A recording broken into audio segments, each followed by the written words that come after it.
Baik, kita mulai lagi ya. Kita mulai sesi siang ini ya. Ada dua bahasan yang akan saya sampaikan di sesi siang ini, yaitu terkait pelaksanaan.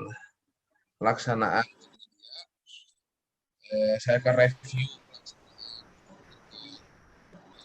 dan pelaksanaan kontraknya, pelaksanaan kontrak ya.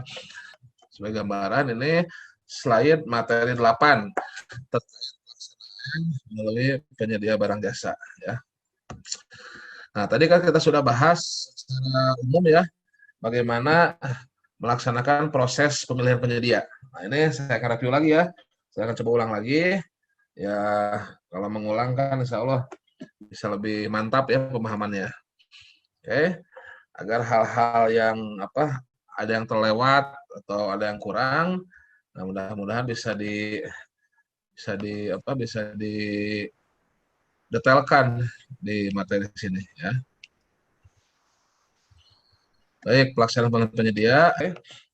Nah, selanjutnya setelah pengumuman RUP, kita bisa melakukan proses pemilihan penyedia sesuai dengan yang kita rencanakan atau kita persiapkan mau menggunakan apa. Apakah mau melalui purchasing, ya, apakah mau melalui pengadaan langsung, penunjukan langsung, atau tender cepat atau tender. Ada? Kelihatan Pak, kelihatan. Terima kasih Pak. Yuk. Ada? Yuk. Jadi saya ulangi, metode pemilihan penyedia yang pertama adalah dilakukan melalui e-purchasing, untuk barang-barang yang sudah ada di dalam katalog elektronik. Ya, nah di dalam Perpres bahasa wajibnya menggunakan e-purchasing itu sebetulnya bahasanya seperti ini. Kalau ada ketetapan dari menteri, kepala lembaga atau kepala daerah, ya. Nah, namun dari sisi keilmuan pengadaan ataupun prinsip etika, tadi saya bilang bahwasannya walaupun tidak diwajibkan ya, tapi di dalam Perpres dikatakan bahwasanya opsi pertama kita melakukan belanja pengadaan itu adalah melihat barang jasa yang ada di dalam katalog. Nah, kalau ada di dalam katalog maka lakukan purchasing. Nah, itu mengingat apa? Mengingat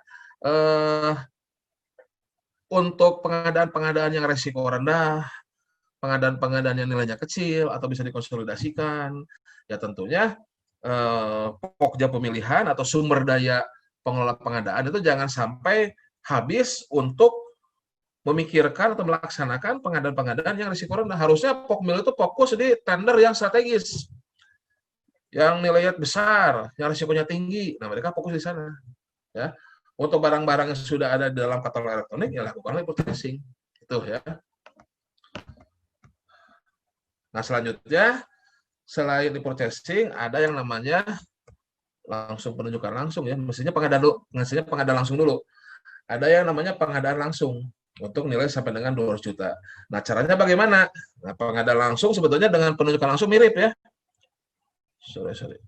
Pengadaan langsung dengan penunjukan langsung mirip. Kalau pengadaan langsung itu hanya bedanya kita menggunakan pengadaan langsung untuk pekerjaan yang sampai dengan 200 juta, dibatasi nilai. Tapi kalau penunjukan langsung itu tidak dibatasi nilai, tapi dibatasi oleh kriteria yang ada di pasal 38 ya. Tapi caranya sama, penunjukan langsung dengan pengadaan langsung sama. Jadi mengundang satu pelaku usaha ya yang dipilih, kemudian diminta penawarannya, dievaluasi, kemudian ada negosiasi teknis dan harga. Sama ya. Jadi pengadaan langsung juga pembelian langsung kepada penyedia untuk pengadaan barang atau jasa lain yang menggunakan bukti pembelian atau kwitansi. Bahkan ya kalau ini untuk pengadaan barang atau jasa lainnya, ini bisa melakukan pembelian atau pembelian langsung kepada penyedianya dengan menggunakan bukti pembelian atau kwitansi. Ya. Atau bisa dengan permintaan penawaran yang disertai dengan klarifikasi serta negosiasi teknis dan harga ya gitu. Ini untuk yang SPK ya. Jadi kalau sampai dengan 50 sampai dengan 10 juta yang kwitansi tadi ya, kwitansi atau nota pembelian itu bisa langsung melakukan eksekusi gitu ya. Nah, tapi kalau dengan SPK kita minta dulu penawarannya seperti itu. Nah, selanjutnya tender cepat, kita review lagi. Bahwasannya tender cepat itu kita menggunakan alat bantu aplikasi SIKAP, Sistem Informasi Kinerja Penyedia, Vendor Management System atau daftar rekanan mampu. Ya, jadi penyedia ataupun peserta yang kita akan undang itu adalah yang sudah terkualifikasi dalam SIKAP. Kemudian nanti peserta pemilihan hanya memasukkan harga. Kenapa? Karena dalam SIKAP itu speknya sudah standar, bahkan kan boleh menyebut merek.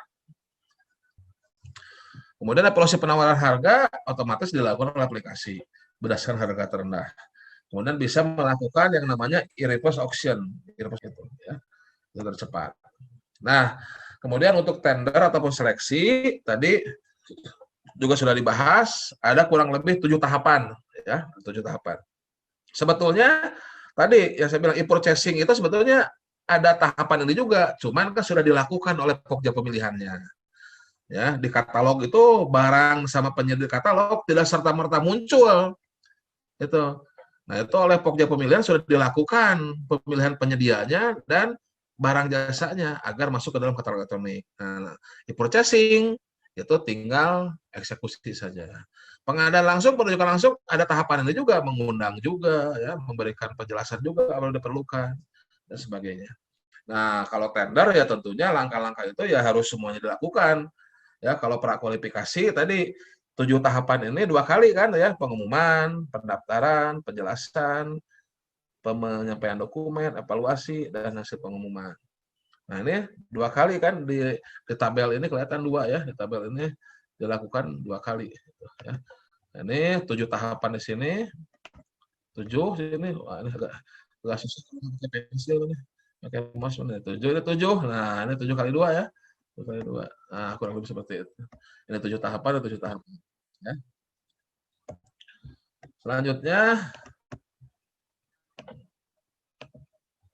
nah, kalau pasca kualifikasi ini nah, selanjutnya kalau pasca kualifikasi 7 tahapan ini sana hanya dilakukan 1 kali.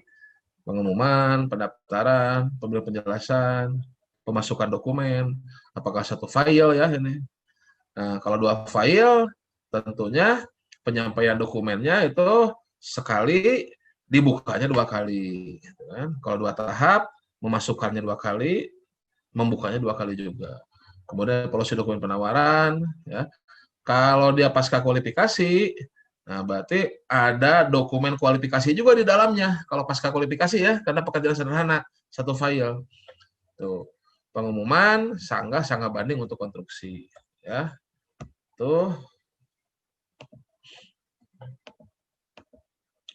Nah, tadi ada yang namanya e-reverse auction. E-reverse auction itu adalah metode pemasukan penawaran harga secara berulang. Ya, nah ini kurang lebih ya intinya seperti negosiasi cuma secara sistem ya. Jadi penyedia diminta memasukkan penawaran harga beberapa kali. Ya, itu biasanya kalau yang memasukin penawaran hanya 2, nah maka negosiasinya bisa dilakukan dengan e-reverse auction atau ya. Jadi ini bisa untuk tender cepat ya, bisa untuk e-purchasing. Kemudian tindak lanjut tender yang hanya 2 penawaran ya yang masuknya. Jadi filosofinya e-reverse auction ini sebetulnya semacam negosiasi ya. Negosiasi jadi memasukkan harga kembali ya. Yang jadi bisa lebih rendah dari penawaran awalnya dan dilakukan beberapa kali. Itu kurang lebih yang di slide ya terkait dengan proses pemilihan penyedia. Nah, selanjutnya dalam proses pemilihan penyedia itu bisa terjadi yang namanya tender seleksi atau gagal. Ya, tender atau seleksi gagal.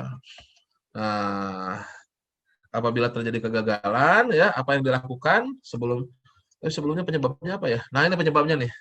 Penyebabnya tender seleksi gagal itu pertama apabila ada kesalahan dalam proses evaluasi.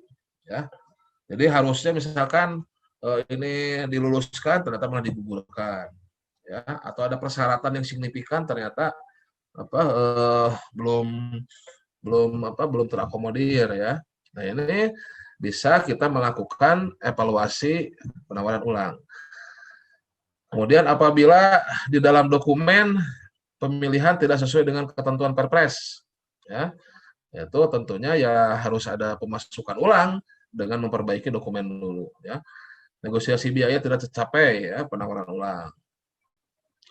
Tidak ada peserta yang menyampaikan dokumen penawaran. Jadi dalam waktu pemasukan tadi tidak ada yang menawar. Kemudian tidak ada peserta yang lulus, gugur semua. Semua peserta KKN ya. Mahasiswa aja ya semuanya KKN. Kemudian semua peserta terlibat persaingan usaha tidak sehat. Nah, itu nggak boleh. Atau semuanya di atas HPS. Nah, gagal lelang ini. Berarti kalau memang itu terjadi, itu gagal lelang. Ya. Nah, terus bisa juga tender gagal itu dinyatakan oleh PAKPA. Kalau ada KKN yang melibatkan internal. Ya. Nah, ini penyebab-penyebab dari gagal dalam proses pemilihan penyedia. Nah, kalau tindak lanjutnya bagaimana nih dalam prakualifikasi gagal? Misalkan prakualifikasi ini gagal ya. Kemudian ada perpanjangan waktu nih, ya ternyata tidak ada yang menyampaikan. Atau peserta yang lulus prakualifikasi kurang, ini prakualifikasi ya. Jadi kurang peminat nih. Diulang prakapnya. Ternyata hanya satu peserta yang masuk ke penawaran. Itu boleh tuh penunjukan langsung.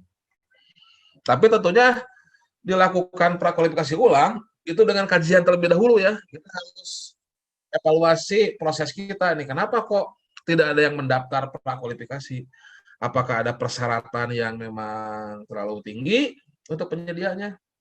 Itu kan? Atau kurang minat karena pagunya atau harga perkiraannya misalkan kurang tinggi ya. Jadi rugi lah gitu kan. Ya. Nah, kalau memang sudah dievaluasi, sudah diperbaiki, diulang ternyata memang hanya satu peserta yang daftar, itu bisa langsung penunjukan langsung. Jadi udah eksekusi yang satu itu. Nah, kalau dua peserta, kalau prakualifikasi hanya dua peserta, sudah diulang, yang daftar hanya dua peserta, udah lanjut. Ya. Dua peserta nggak apa-apa. Kalau memang itu sudah diulang, ya kan prakualifikasi tadi kemarin dijelaskan ya, bahwasannya itu hasilnya minimal 3 atau 3 sampai 7 ya kalau konsultan. Nah, tapi kalau sudah diulang, ternyata hasilnya hanya 2, lanjut terus. Gitu. 2 itu dilanjutkan. Ya. Nah, ini kalau gagal. Nah, kemudian kalau gagal bagaimana? Nah, kalau gagal, diulang, tapi tentunya sebelum mengulang, dievaluasi dulu tadi saya bilang. Ini kenapa ini terjadi kegagalan ini? Ya, dievaluasi dulu kesalahannya apa, ya. Kalau sudah ketemu kekurangannya apa, misalkan speknya ada yang terlalu tinggi atau harga perkiraannya HPS-nya atau pagunya kurang besar lah ini kan, ini kurang untungnya kurang bagi penyedia ya, atau ada harga yang terlalu murah di pasarnya sudah tinggi misalkan ya. Nah, kalau memang sudah diperbaiki kemudian diulang, ternyata tender seleksi ulangnya juga gagal. Ternyata tender seleksi ulangnya juga gagal. Nah, kalau memang terjadi tender seleksi ulang gagal, maka bisa dilakukan penunjukan langsung dengan persetujuan PAKPA. Ya kan? Ya, dengan kriteria kalau memang kebutuhan barang jasa ini tidak dapat ditunda. Ya. Jadi memang harus dilakukan nih, tidak dapat ditunda lagi.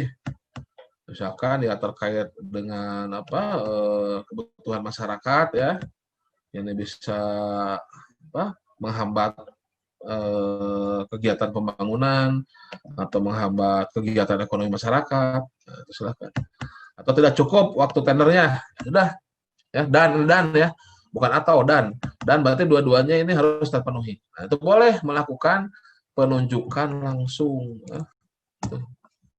Gitu ya. Logika sederhananya mah kalau kita nyari jodoh sendiri gitu ya, nyari jodoh ya, tapi sudah kegagalan cinta gitu ya. Nah, sudah evaluasi diri, ngulang lagi ternyata gagal lagi. Ya udah kalau kegagalan cinta kedua kalinya ya minta ditunjuk langsung aja lah, dicariin jodohnya sama orang tua.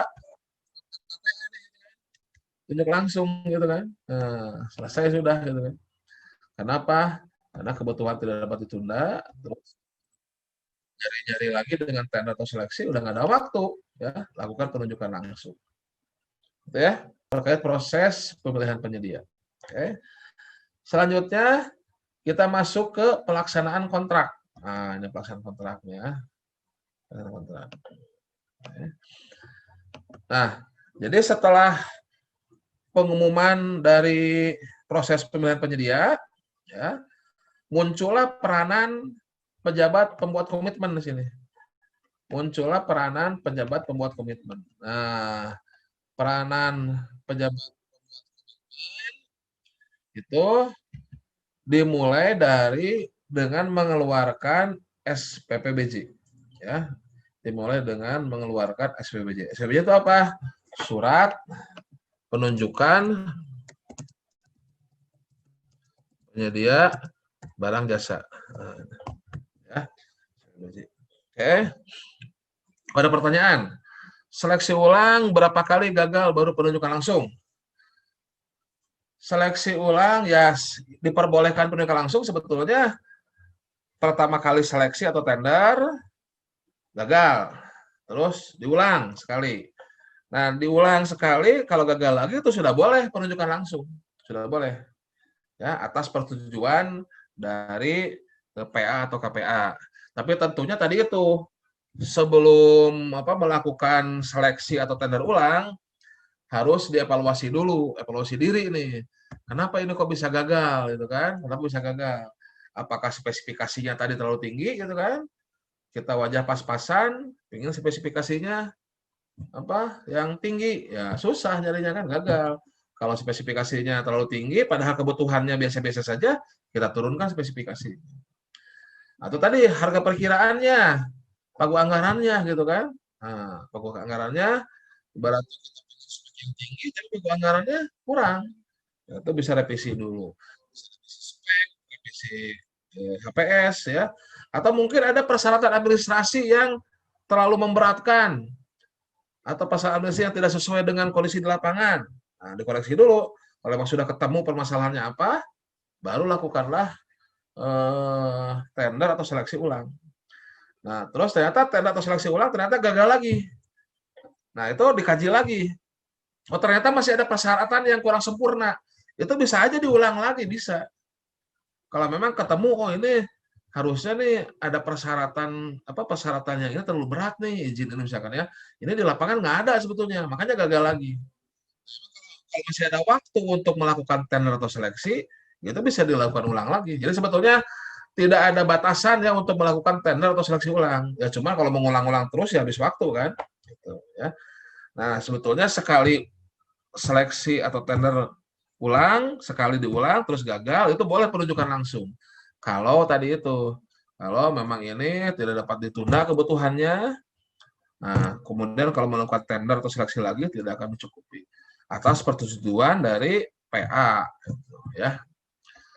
Wah, Pak Jatika udah hadir nih. Oke, Bela pengadaan. Belajar siang pengadaan. Wah, bagus juga nih ya, belajar siang pengadaan. Makasih Pak Jatika. Nah, kita lanjut ya. Peranan PPK setelah pemilihan penyedia, itu pertama dia setelah menerima pemenang dari Pokmil ya, ini pemenangnya nih. Nah, kemudian PPK menerbitkan SPPJ. Jadi ibaratnya secara resmi hasil pemilihan tadi oleh PPK secara resmi diterima dengan mengeluarkan surat penunjukan penyedia.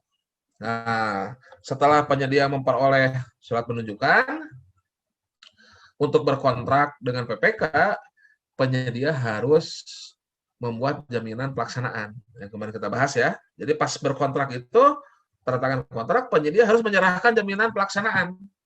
Sebesar 5% tadi. 5% dari kontrak kalau harganya wajar, 5% dari HPS kalau harganya tidak wajar. Gitu ya. Kemudian PPK juga kalau di dalam kontraknya ada pemberian uang muka, maka harus mempersiapkan untuk pemberian uang muka. Nanti kita bahas di bawah ya. Kemudian dipersiapkan termin-termin pembayaran prestasi pekerjaan ya.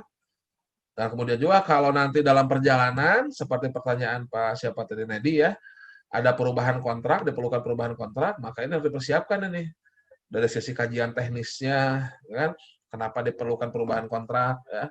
Kemudian perubahan kontrak ini nanti akan berpengaruh terhadap pengurangan atau penambahan nggak? Ada persiapkan itu, ya. Nah, kemudian apakah perlu penyesuaian harga tidak, gitu ya? Terkait misalkan apabila ada harga-harga yang sudah lebih tinggi karena ada sesuatu hal, gitu ya, atau terkait dengan kontrak multi years pada bulan ke-13 penyesuaian harga. Dan juga nanti di dalam perjalanan PPK bisa saja menghentikan kontrak sebelum selesai atau ya menghentikan kontrak karena sudah selesai, ya. Bagaimana nanti pengujiannya, ya. Nah, tapi bisa juga ini apabila dalam perjalanan ada one prestasi, ada kewajiban penyedia yang tidak dilaksanakan, itu PPK bisa juga memutuskan kontrak, ya, sebelum selesai. Tapi jangan memutuskan kontrak di tengah jalan, ya. Nanti bisa ketubruk katanya kalau di tengah jalan, ya. Penghentian kontrak dalam artian apabila ada pekerjaan yang kewajiban yang tidak diselesaikan oleh penyedia. Nah, terus nanti setelah selesai barulah ada serah terima pekerjaan. Ya. Kemudian juga akan dibahas nanti ada istilah kahar. Kahar itu ya bencana ataupun nanti kita lihat seperti sekarang ada pandemi itu bisa termasuk kahar juga, ya. Jadi perubahan kontrak tapi bukan karena one prestasi atau bukan karena hak dan kewajiban yang dilanggar oleh para pihak, tapi oleh kondisi dari luar yang tidak diperkirakan oleh para pihak. Gitu. Nanti kita lihat bagaimana tata cara penanganannya kondisi kahar tersebut. Ya. Oke, pertama ada ketentuan PPK dilarang mengadakan perikatan perjanjian atau tanda tangan kontrak dalam hal belum tersedianya anggaran, ya, yang dapat mengakibatkan dilampauinya batas anggaran belanja untuk kegiatan yang diadani oleh PNBP. Dalam artian begini, dalam artian ya kita ketika akan melakukan pemilihan penyedia mungkin saja APBN atau APBD-nya belum disetujui. Nah, itu proses pemilihan penyedia itu bisa tetap dilakukan, proses pemilihan penyedianya. Namun kalau sampai selesai proses pemilihan penyedia tapi belum ada kepastian terhadap cairnya ataupun kepastian anggaran, maka PPK belum bisa melakukan ikatan perjanjian. Jadi boleh saja dilakukan proses pemilihan penyedianya, ya, sebelum DIPA atau DPA, ya, itu muncul, boleh saja proses penjadinya. Nah, namun kalau belum ada kepastian terkait anggarannya, kalau sudah dilakukan pemilihan, tidak boleh berkontrak dulu PPK-nya, gitu, ya, tidak boleh eksekusi dulu kalau belum ada kejelasan uangnya. Nah, jadi boleh melakukan proses pemilihan penyedia, tapi berkontrak harus ada kepastian anggarannya dulu, gitu ya. Ibaratnya ya kalau kita mau beli barang gitu ya, boleh-boleh saja dong kita milih-milih mau beli barangnya di mana, tokonya di mana, ya kan, barangnya yang mana, boleh saja milih-milih dulu itu. Tapi untuk eksekusi kontrak, eksekusi membeli barang tersebut, tentunya harus siap dulu anggarannya. Betul nggak? Kalau uangnya belum ada, anggarannya belum ada, kita sudah nunjuk oke saya beli ini, barang ini. Oh ya nggak bisa kan? Karena anggarannya belum ada. Ya. Seperti itu.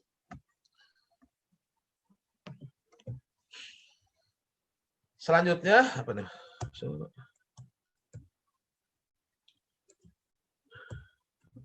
Oh, ini kurang prestasi pekerjaan. Nah, terkait dengan pembayaran prestasi pekerjaan. Ini diperbesar aja kali ya sebentar.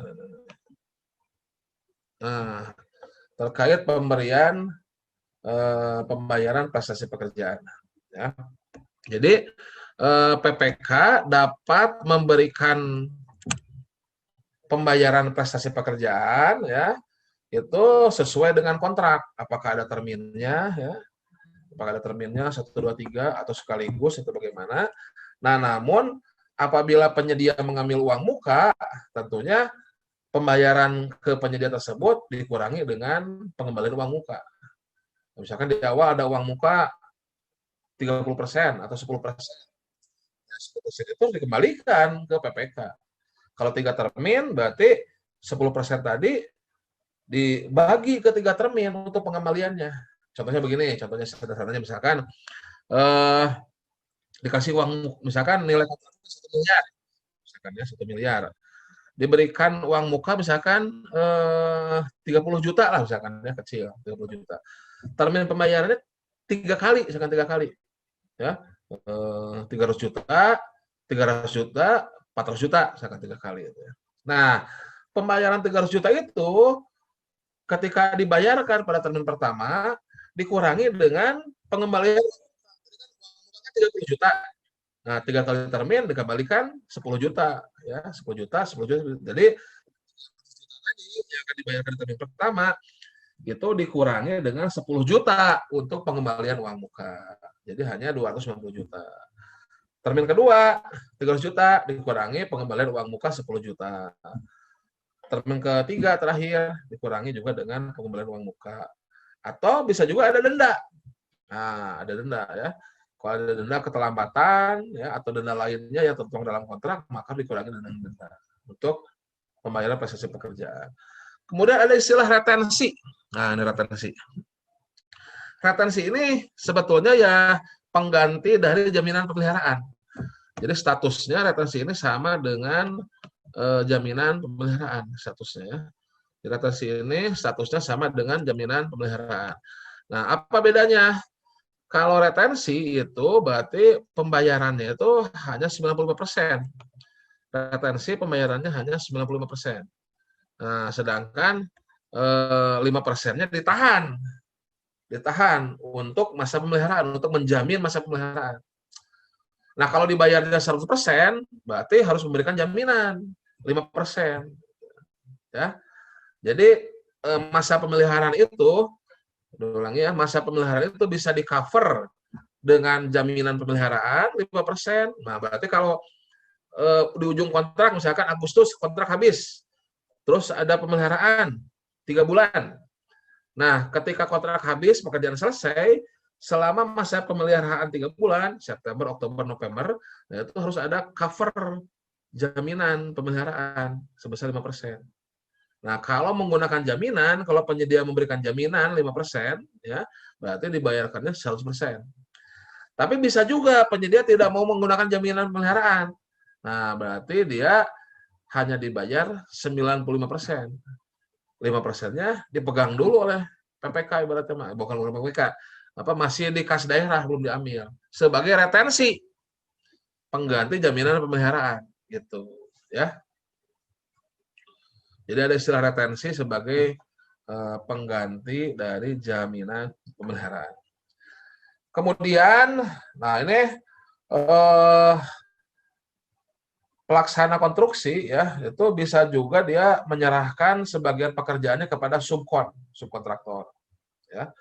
Nah, ketika PPK akan membayar kepada pelaksana konstruksi, nah itu PPK harus memastikan bahwasannya pembayaran ataupun hutang-hutang terhadap subkontraktornya sudah selesai ya. Jangan sampai kita membayar, PPK membayar ke penyedia itu ternyata mereka tidak membayarkannya ke subkonnya. Nanti yang dikejar PPK, gitu kan? Padahal kan PPK sudah membayar penuh sebetulnya. Nah, itu harus diperhatikan dalam hal penyedia itu ada subkon, maka permintaan pembayaran kepada PPK harus dilengkapi dengan bukti pembayaran kepada subkonnya sudah selesai. Ya. Jadi, Pak ini saya ada subkon. Itu subkon itu tertuang dalam kontrak juga, mana pengerjaan dari subkon. Nanti kelihatan kan? Nah, PPK ketika melakukan pembayaran kepada penyedia, nah dia harus memastikan bahwasanya pekerjaan-pekerjaan yang disubkonkan dalam tahapan pembayaran ini sudah selesai semuanya, gitu ya. Jadi penyedia jangan nunggu pembayaran dari PPK baru bayar ke subkon, tidak. Ya penyedia harus bayar dulu ke subkonnya, baru diganti oleh PPK, gitu ya. Selanjutnya, oke. Nah, pembayaran prestasi pekerjaan dari PPK ke penyedia itu bentuknya bisa termin per bulan ya, bisa bulanan, bisa termin, bisa sekaligus setelah pekerjaan selesai. Bulanan dalam artian ya setiap bulan dibayar, nanti pembayarannya berapa ya tergantung dari progres bulanan tersebut ya. Kemudian bisa juga dilakukan dengan termin. Termin itu ya sesuai dengan kontraknya mau berapa kali. Tadi misalkan 3 kali nih, kontraknya 1 miliar. Termin pertama 300 juta, termin kedua 300 juta, termin ketiga 400 juta. Silakan itu bisa ya. Atau bisa juga untuk pekerjaan-pekerjaan yang biasanya tidak terlalu besar itu bayar sekaligus setelah pekerjaan selesai. Untuk pekerjaan-pekerjaan yang nilainya kecil biasanya sekaligus langsung ya. Nah, ini ada di pasal 53 ayat 4. Ini terkait dengan tata cara pembayaran dari PPK kepada penyedia. Nah, kemudian juga bisa ada pembayaran prestasi pekerjaan ya sebelum barang jasanya diterima. Jadi kalau yang umum kan, kalau yang biasa kan itu kerja dulu baru dibayar. Ya, jadi penyedia bekerja atau pekerja dia mengirim barang baru dibayar. Nah, untuk beberapa kasus ya, itu bisa pemerintah PPK harus bayar dulu baru penyedia melaksanakan pekerjaannya ya. Gitu. Nah, ini pembayaran dapat dilakukan sebelum prestasi pekerjaan untuk pengadaan barang jasa yang karena sifatnya. Jadi memang alamiahnya bisnisnya seperti itu. Harus bayar dulu, baru diterima barang atau jasanya. Nah, penyedia ini harus menyampaikan jaminan atas pembayaran. Nah, kemarin kalau nggak salah ada pertanyaan ya. Jadi harus ada jaminan pembayaran ya sesuai dengan ketentuan di peraturan Menteri Keuangan. Saya nggak hafal nih peraturan Menteri Keuangan. Intinya harus ada jaminan dulu. Kalau kita mau bayar duluan harus ada jaminan dulu. Biasanya ini pekerjaan ini ya, misalkan contohnya pekerjaan yang dibayar terlebih dahulu, misalkan contohnya sekolah, ya kan? Sekolah kan sifatnya seperti itu kan? Kita juga anak-anak sekolah misalkan kan bayar dulu baru sekolah kan? Tidak sekolah dulu baru bayar kan? Betul nggak? Ya, jadi bayar dulu baru sekolah. Nah, ya, jadi misalkan ada staf dinas yang beasiswa atau sekolah, nah itu biasanya bayar dulu ke penyedia pendidikannya. Baru setelah dibayar, baru bisa menerima jasa pendidikannya. Nah, itu bisa dilakukan atau seperti di ini kasus-kasusnya haji, kasus-kasusnya di pelaksanaan haji. Nah, itu pelaksanaan haji ini kalau yang saya dengar itu proses bisnis di Arab Saudi katanya untuk penginapan itu harus bayar dulu, gitu kan? Harus bayar dulu baru pakai gitu kan. Nah, itu kalau memang proses bisnis seperti itu bisa dilakukan. Oke. Dan kemudian juga terkait alat atau bahan yang belum terpasang, ya, itu bisa juga dilakukan pembayaran ya untuk alat atau bahan yang belum terpasang, yang menjadi bagian dari hasil pekerjaan yang berada di lokasi pekerjaan dan telah tercantum dalam kontrak. Misalkan ada pengadaan lift, gitu ya, pengadaan lift. Nah, selain gedung ada liftnya. Nah, bisa saja gedungnya sudah selesai, nah liftnya ini sudah ada gitu kan. Nah, cuman liftnya belum berfungsi karena sesuatu hal misalkan ya, tapi sudah terpasang ya gitu kan, ataupun ya liftnya sudah siap, tapi karena sesuatu hal ya belum bisa beroperasi. Nah, itu bisa juga itu dibayarkan ya tentunya dengan suatu justifikasi teknis kenapa itu belum dipasang atau belum diinstalasi seperti itu. Nah, selanjutnya ini bisa juga terjadi ya perbedaan antara kondisi lapangan ketika pelaksanaan dengan gambar spesifikasi dalam dokumen kontrak hasil perencanaan. Ya. Jadi perencanaannya harusnya lurus, nah tapi di lapangan ini ternyata di ujungnya harus ada perubahan yang ternyata ya sudah dikaji emang tidak bisa kalau ini misalkan desainnya lurus terus. Nah, kalau memang hasil kajian teknis mengatakan seperti itu, berarti memang ada perbedaan nih antara kondisi di lapangan dengan yang direncanakan lurus, kondisi di lapangan tidak bisa ini kalau lurus terus gitu kan, tidak bisa dilakukan. Nah ini silahkan PPK bersama penyedia bisa melakukan yang namanya perubahan kontrak atas kesepakatan bersama. Ya. Nah, perubahan kontrak itu dapat dilakukan semua jenis kontrak. Kalau dulu lamsam nggak boleh dirubah. Ya. Kalau sekarang lamsam juga boleh dirubah. Pokoknya semua jenis kontrak bisa dirubah. Ya tentunya tadi dengan justifikasi teknis, ya, dengan justifikasi teknis. Ya. Nah, ketentuan perubahannya apa saja? Bisa menambah atau mengurangi dari volume yang tercantum dalam kontrak. Tapi ini maksimalnya 10%. Ya, penambahan ya adendum tadi ya, nilai kontrak akhir tidak melebihi 10% dari kontrak awal. Jadi 10% itu dari mana? 10% itu dari ilmu manajemen. Ya kalau apa? Kalau deviasi DED itu 5% dari perencanaan. Jadi kalau secara umum ya perencanaan itu ya 10% itu sudah lumayan besar tuh deviasinya. Ya kalau melebihi 10% itu perencanaannya yang tidak betul. Perencanaannya kurang maksimal. Gitu ya. Kemudian selain volume, ya volume misalkan asalnya 10 menjadi 8, yang ini asalnya 8 jadi 11, nggak boleh. Ya. Nah, bisa juga menambah atau mengurangi jenis kegiatan, ya selama ya masih dalam konteks pekerjaan tersebut. Jenis kegiatannya ya, jenis kegiatannya. Gitu. Misalkan, wah ini pos satpam, wah kayaknya nggak bisa tidak bisa dibangun sini gitu misalkan ya.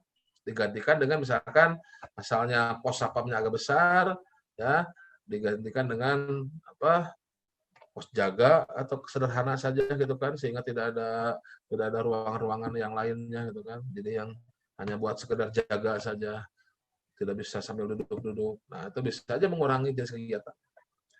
Atau mengubah spek teknis sesuai dengan kondisi lapangan. Tadi itu asalnya lurus jadi belok. Nah, itu kan. Atau mengubah jadwal pelaksanaan. Nah, boleh itu jadwal pelaksanaan. Oke. Wah, ini ada pertanyaan dari Pak Sarip sebelum lanjut ya. Sarip Hussein, kapan draft kontrak dapat diberikan kepada penyedia? Nah, bagus. Draft kontrak itu diberikan kepada penyedia itu sejak dari awal proses pemilihan penyedia. Itu masuk ke dalam dokumen pemilihan. Oke. Jadi di dalam dokumen pemilihan itu ada ketentuan untuk menilai penyedia terkait kualifikasi tadi, ada ketentuan untuk menilai barang jasanya ya, untuk dokumen tender, kemudian juga ada spesifikasi, ada HPS, dan ada draft kontrak. Gitu. Jadi sejak awal penyedia itu sudah tahu apakah dia akan diberikan uang muka atau tidak. Sejak awal dia sudah tahu ini jenis kontraknya apa. Sehingga draft kontrak tersebut tentunya akan mempengaruhi berapa dia menawar, gitu kan? Nah, kalau draft kontrak tidak diberikan dari awal, itu tentunya akan membuat kalau untuk pekerjaan yang lumayan besar terutama ya, kalau sederhana sih nggak terlalu pengaruh ya, tapi kalau sudah mulai ada kompleksitas, tentunya akan berpengaruh terhadap dalam penentuan penawaran dari penyedia. Berapa harus nawar nih? Dia dapat uang muka nggak? Karena uang muka itu kan pengaruh terhadap perputaran uang kan. Ini dapat fasilitas apa dari PPK nih dan sebagainya.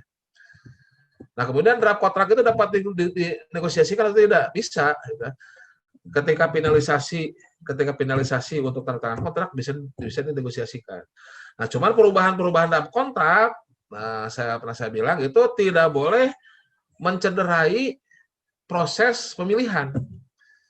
Jadi jangan sampai perubahan draft kontrak ke final kontrak itu mencederai kompetisi dari proses pemilihan penyedia. Contohnya tadi, asalnya tidak diberikan uang muka, jadi diberikan uang muka. Ya itu nggak bisa itu seperti itu.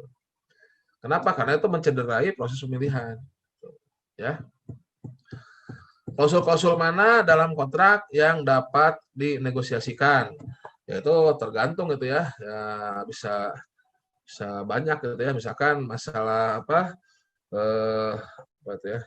dalam kontrak itu kalau bahasa sih tidak ya.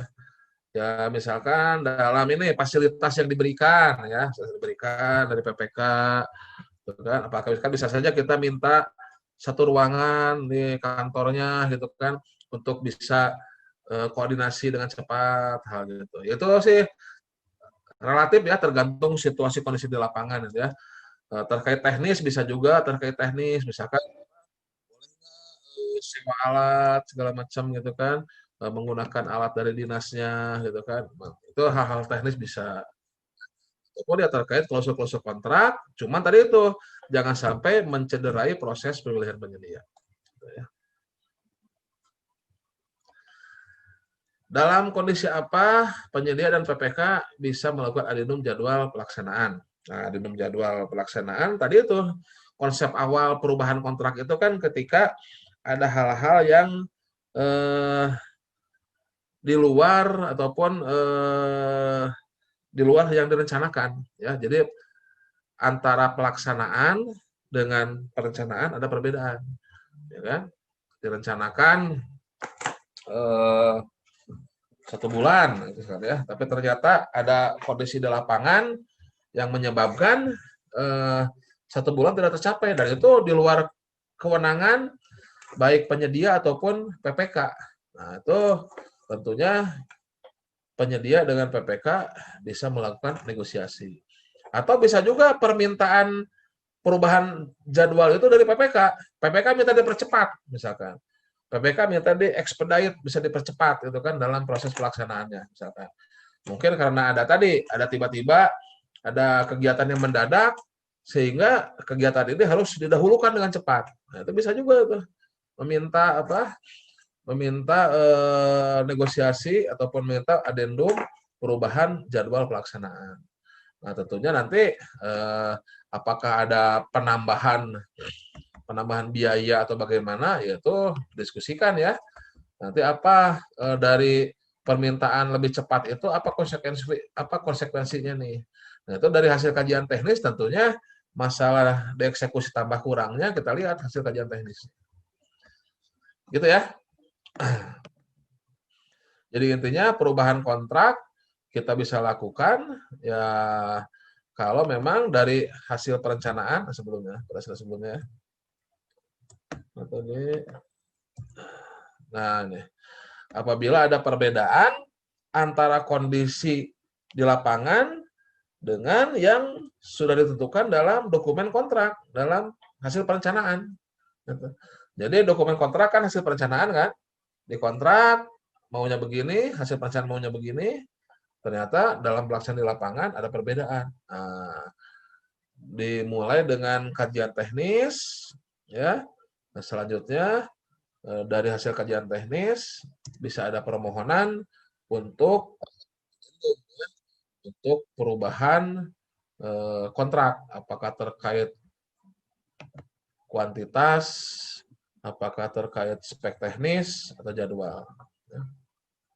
Penyelesaian kontrak, ya. Penyelesaian kontrak ini dalam artian kontrak itu bisa berakhir apabila atau belum bisa apakah diputuskan atau selesai ya gitu ya.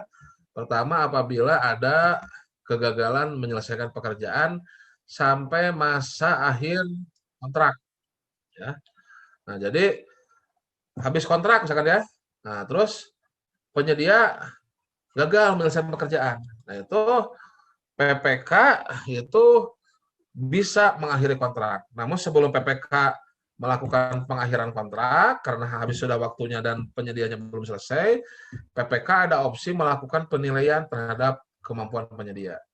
Dalam artian bisa saja ketika pekerjaan belum selesai, PPK bisa memberikan kesempatan dengan pengenaan sanksi dan denda keterlambatan. Ya. Nah, pemberian kesempatan ini akan menjadi adendum juga, ya. Kalau PPK memandang penyedianya masih mampu ya, wah ini masih mampu nih, masih bisa nih, mungkin keterlambatan ya apakah karena ada sesuatu hal yang memang di luar kemampuan dari penyedia gitu ya, yang tidak terprediksi dari awal ya. Itu silahkan PPK bisa memberikan kesempatan penambahan waktu yang dituangkan dalam adendum kontrak.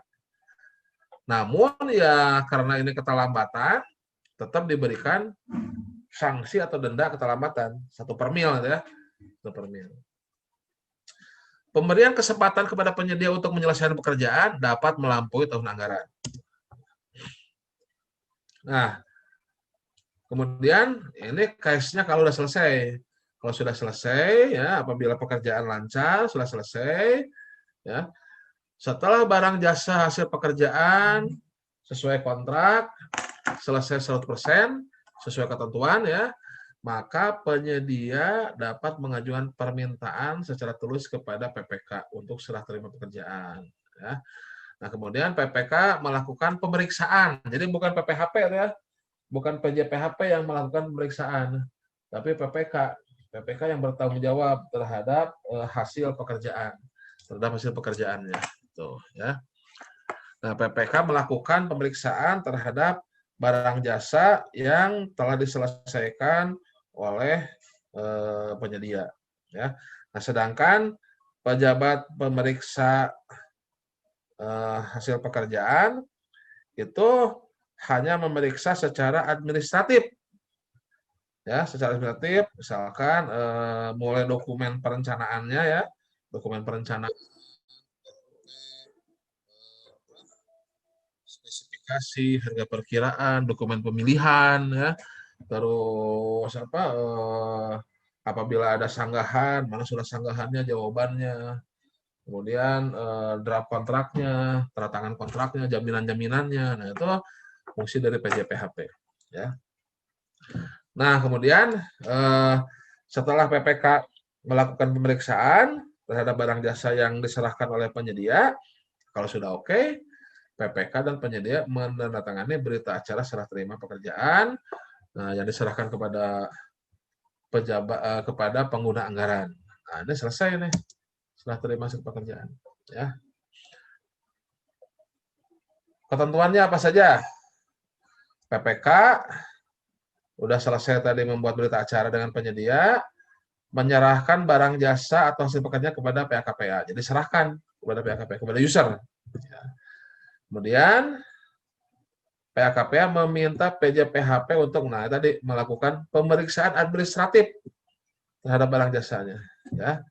Jadi kontak PJPHP ini bukan serah terima antara PPK dengan penyedia, bukan.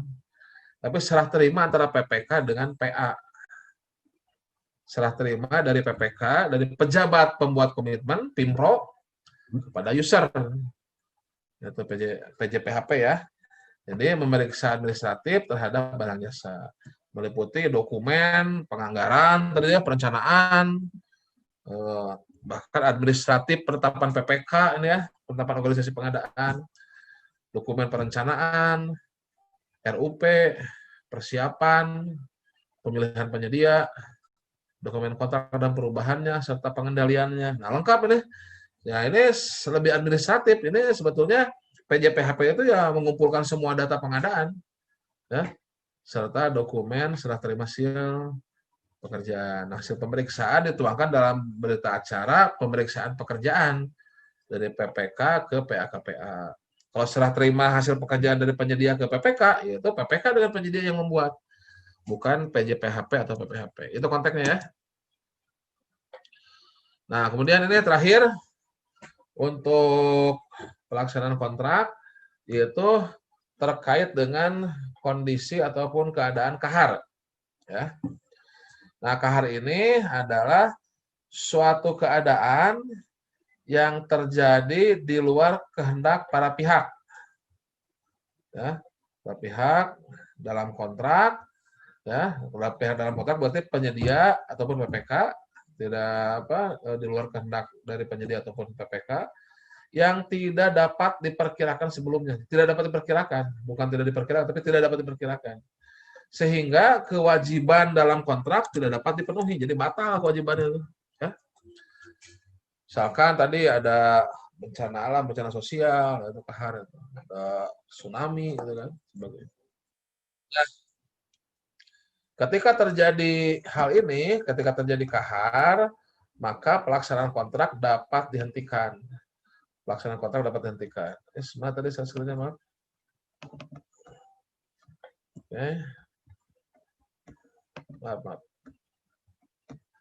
Ketika terjadi kahar, ya contohnya tadi ada apa, peperangan, kerusuhan, ya, ini di bawah ini, bencana alam, pemogokan, kebakaran, bencana alam lainnya yang dinyatakan oleh pejabat berwenang, ya, atau instansi berwenang, nah itu silahkan kita ataupun ini bisa menyatakan kondisi kahar. Nah, ini kontraknya dapat dihentikan karena ya masing-masing pihak tidak bisa melaksanakan kewajibannya karena kondisi kahar tersebut. Kemudian bisa dilakukan perubahan kontrak. Perubahan kontrak ya, bisa memperpanjang waktu kalau memang masih bisa dikerjakan, atau dihentikan dulu, dipending, dilanjutkan tahun anggaran selanjutnya. Ya, yaitu kondisi kahar itu secara umum itu muncul dalam kontrak. Ya. Tindak lanjut setelah terjadinya kahar dapat diatur dalam kondisi dalam kontrak. Ada pertanyaan silakan.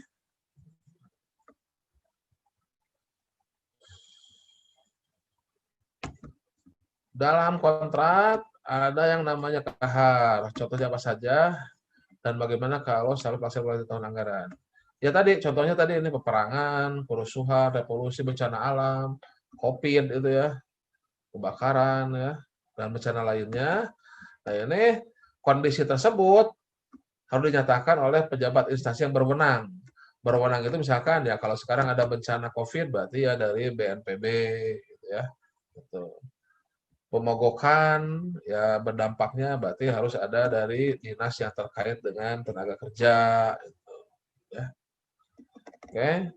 Siapa yang memutuskan keadaan kahar dalam berkontrak? Tadi itu ketika ada dari pernyataan kondisi bencana, kondisi yang menyebabkan kahar tadi, ya, maka PPK bisa memutuskan bahwasannya ini terjadi kondisi kahar sehingga bisa memanggil penyedia untuk ya merubah ataupun menghentikan kontraknya. Menghentikan kontraknya, apakah dipending dulu, nah tahun anggaran ke depan bisa dijalankan kembali.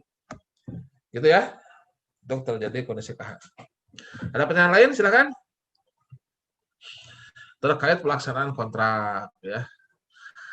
Ya lebih detail lagi, ini sebetulnya ya untuk pelaksanaan kontrak itu ada sesi, berarti kita membahas peraturan lembaga ya terkait permasalahan hukum kontrak segala macam itu. Jadi ini kita bahasannya hanya